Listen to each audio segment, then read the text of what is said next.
ನಮಸ್ಕಾರ ವಿದ್ಯಾರ್ಥಿಗಳೇ, ಮತ್ತೊಮ್ಮೆ ಎಕ್ಸ್ಪ್ಲೋರ್ ಎಜು ಚಾನಲ್ಗೆ ಸ್ವಾಗತ.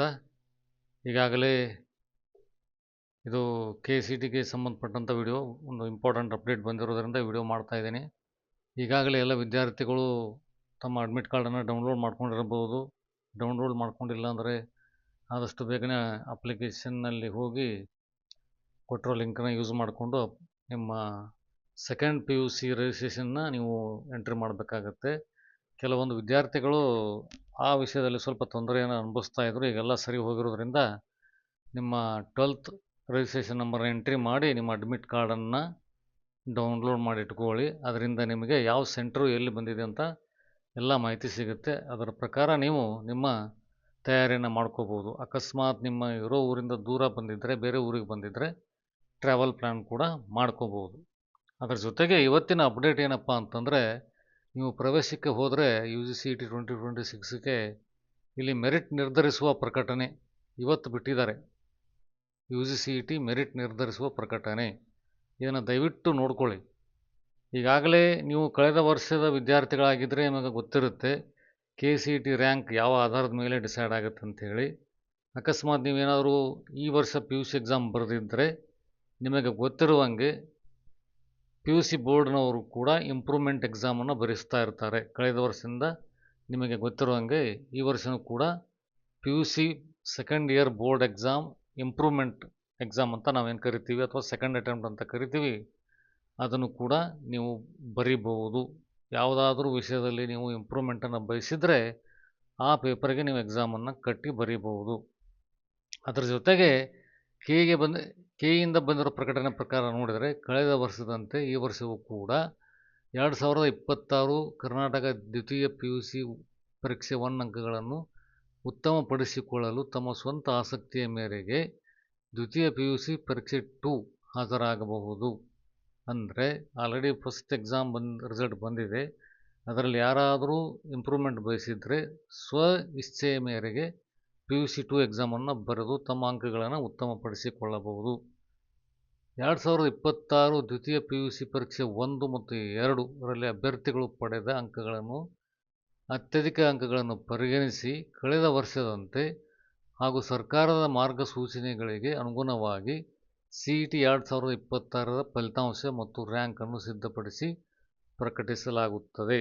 ಅಂದರೆ wherever or whichever the attempt you have got a better score in PCM or PCB, those marks will be considered and they will be weighed. ಅಂದರೆ they will be considered 50% of the marks while declaring your score, total score and the KCET rank. Candidates can appear for a second PUC exam 2 at their own interest to improve their second PUC score of exam 1. As done in the previous years and in accordance with the government guidelines, the KCET 2026 results and ranks will be prepared and published by the considering highest marks obtained by candidates in 2026 second PUC exam and exam 2. ಎರಡು ಎಕ್ಸಾಮ್ದಲ್ಲಿ ಯಾವುದು ಜಾಸ್ತಿ ಬಂದಿರುತ್ತೋ, ಅಂದರೆ for example ಇವಾಗ ನಿಮಗೆ ಕೊಡೋದಾದರೆ first ಎಕ್ಸಾಮಲ್ಲಿ physics 70 marks ಬಂದಿದೆ ಅಂತ ಇಟ್ಕೊಳ್ಳಿ, ಟೋಟಲ್ 100ಕ್ಕೆ. ನೀವು ಅದನ್ನು ಇಂಪ್ರೂವ್ಮೆಂಟ್ ಎಕ್ಸಾಮಲ್ಲಿ ಬರಿತೀರಿ. ಅಕಸ್ಮಾತ್ ನಿಮಗೆ 90 ಬಂತು ಅಂದರೆ ಯಾವುದು ಉತ್ತಮ, 90 ಬಂದರೂ ಉತ್ತಮ ಇರುತ್ತೆ, ಅದನ್ನು ಕನ್ಸಿಡರ್ ಮಾಡಿ ಫಿಸಿಕ್ಸ್ ಮಾರ್ಕ್ಸನ್ನು ಕನ್ಸಿಡರ್ ಮಾಡ್ತಾರೆ. ಅದೇ ಥರ ಫಾರ್ ಎಕ್ಸಾಂಪಲ್ ಕೆಮಿಸ್ಟ್ರಿ, ಇವಾಗ ನಿಮಗೆ 95 ಬಂದಿದೆ, ಇನ್ನೂ ಇಂಪ್ರೂವ್ಮೆಂಟ್ ಬಯಸಿ ಎಕ್ಸಾಮ್ ಬರೀತೀರಿ ಸೆಕೆಂಡ್ ಅಟೆಂಪ್ಟಲ್ಲಿ.